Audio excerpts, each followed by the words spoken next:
Лоши русы судошли. Чао, мои драги.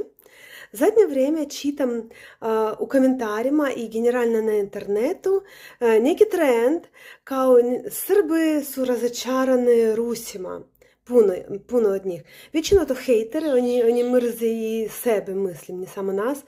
Ali ima i drugi ljudi koji ima neka loše iskustvo sa jednim Rusom ili dva i sad sudi i misli da kao svi 140 miliona Rusa su isti.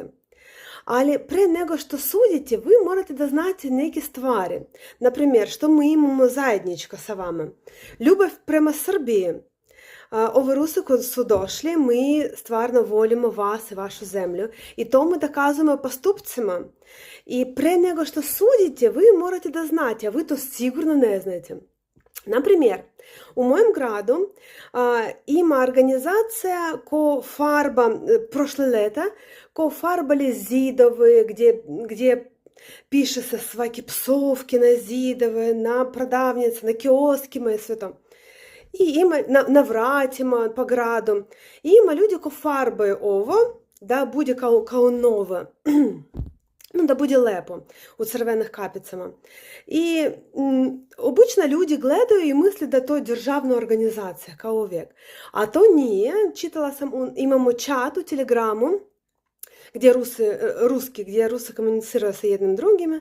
I ima ljudi koji organizovali ovo besplatno i volontiraju i tražu ko želi to donira na četkice i farbu, boju. I oni to radi u svoje slobodno vrijeme, besplatno, samo za grad, samo za Srbiju, za vas i za nas. I ja mislim, ovo dokazuje postupcima kakvi su Rusi i kako mi volimo Srbiju. Još jedna, isto tam u čatah, были люди, koji organizovali neko društvo, i nijedan put, nikoliko, da oni idu u šumu i čiste, pokupe smeće, plastik i sve to, velike kese, i ih bilo, ne znam, 10, 15, 20 ljudi koji to radili. I niko nije pitao, i mislim, Srbi to ne znaju o tom što se dešava.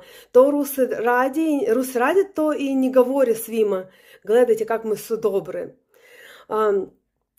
Ja sam volontirala u školi, živim tu 3 godine, a 2 godine volontirala sam u školi. Predavala sam engleski za decu i mislim, vjerovatno roditelji misle da škola mne plaća, ali nije tako. To samo ja da budem vredna, da dam od sebe nešto za